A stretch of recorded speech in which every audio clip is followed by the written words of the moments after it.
প্রিয় দেশবাসী, আপনারা ইতিমধ্যেই জেনেছেন যে ফ্যাসিস্ট খুনি শেখ হাসিনার যেই সংবিধান রয়েছে সেই সংবিধানের রাষ্ট্রপতি উনি কিছুক্ষণ আগে বিবৃতি দিয়েছেন যে ফ্যাসিস্ট খুনি শেখ হাসিনা যে দেশ থেকে পালিয়েছে তার কাছে কোনো পদত্যাগপত্র জমা দেয়নি। আমরা দেখেছি গতকাল চট্টগ্রাম বিশ্ববিদ্যালয়ে ছাত্রলীগের আবার পুনর্বাসনের জন্য বিভিন্ন ধরনের পায়তারা করেছে এবং ঢাকা শহরের বিভিন্ন প্রান্তে ছাত্রলীগ, যুবলীগ এবং আওয়ামী লীগের যে পতিত আত্মারা রয়েছে তারা বিভিন্নভাবে জড়ো হওয়ার তারা পায়তারা করছে। আপনারা যদি প্রত্যেকটি ঘটনাকে আপনারা একত্রিত করার চেষ্টা করেন তাহলে দেখবেন যে আওয়ামী লীগ আবার পুনর্গঠিত হয়ে আবার এই বাংলাদেশে ফেসিবাদের রাষ্ট্র কাঠামো পুনর্গঠিত করার জন্য তারা চেষ্টা করছে। প্রিয় দেশবাসী, 5 আগস্টের পূর্বে আমাদের সবার একটি পরিচয় আমরা একত্রিত হয়েছিলাম, সেটি হচ্ছে আওয়ামী নির্যাতনের বিরুদ্ধে আমাদের সবার পরিচয় ছিল আমরা ছিলাম মজলুম এবং আওয়ামী লীগ ছিল জালিম। এই জালিমের বিরুদ্ধে আমরা মজলুম হিসেবে আমরা দাঁড়িয়েছিলাম 5 আগস্টের পূর্বে।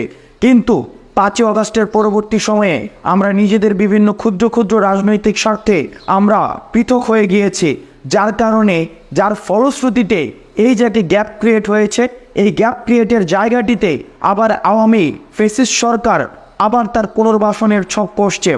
আমাদের দেশবাসীর প্রতি আহ্বান জানাবো এবং যে রাজনৈতিক দলগুলো রয়েছে, বিশেষ করে বিএনপি, জামাত, ছাত্রদল এবং ছাত্র শিবির, যারা গত 16 বছর ধরে বিভিন্ন আওয়ামী ফ্যাসিস্ট সরকারের রাজনৈতিক নিগ্রহের শিকার হয়েছেন, আমরা আপনাদের কাছে আহ্বান জানাবো নিজ নিজ দলীয় স্বার্থের ঊর্ধ্বে উঠে আমরা 5 আগস্টের পূর্বে যেভাবে মজলুম হিসেবে আমরা জনতার কাতারে এসে দাঁড়িয়েছিলাম এবং ফ্যাসিস্ট খুনি শেখ হাসিনার বিরুদ্ধে আমাদের অবস্থান জারি করেছিলাম এবং নিজেদেরকে এই জালিমের বিরুদ্ধে আমরা মজলুমের কাতারে এনে দাঁড়িয়েছিলাম, এই আওয়ামী লীগকে স্থায়ীভাবে বাংলাদেশ থেকে নিষিদ্ধ করার জন্য এবং আওয়ামী লীগেরকে স্থায়ীভাবে সমূলে উৎপাটনের জন্য শেষ পর্যন্ত আমাদেরকে একত্র থাকতে হবে।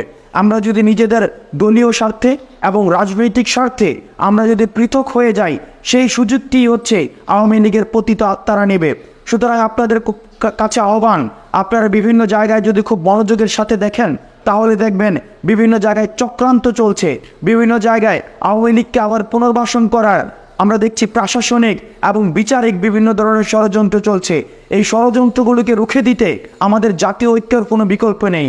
সুতরাং যারা আমরা 5 আগস্টের পূর্বে মজলুম হিসেবে আমরা জনতার কাতারে এসেছি, সুতরাং আওয়ামী লীগকে স্থায়ীভাবে নিষিদ্ধ করার জন্য এবং বাংলার মাটিতে তাদের যে কোনো ধরনের পুনর্বাসন ঠেকাতে আমাদের সবসময় ঐক্যবদ্ধ থাকতে হবে।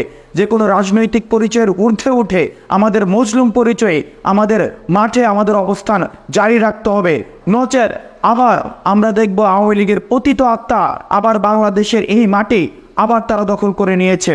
সুতরাং আমরা আমাদের জায়গা থেকে শক্ত অবস্থান নিশ্চিত করব, যাতে করে আওয়ামী লীগের কোনো পতিত আত্মা আর কোনোভাবেই বাংলাদেশের মাটিতে পুনর্বাসিত না হতে পারে।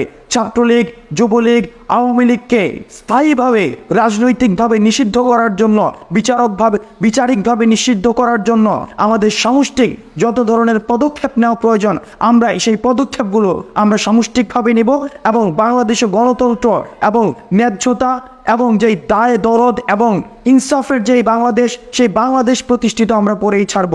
আপনারা সবাই ভালো থাকবেন, সুস্থ থাকবেন এবং আওয়ামী লীগকে স্থায়ীভাবে বিতাড়িত করার জন্য আমাদের যে সংগ্রাম, এই সংগ্রাম সবসময় জারি থাকবে। সালামু আলাইকুম রহমতুল্লাহ।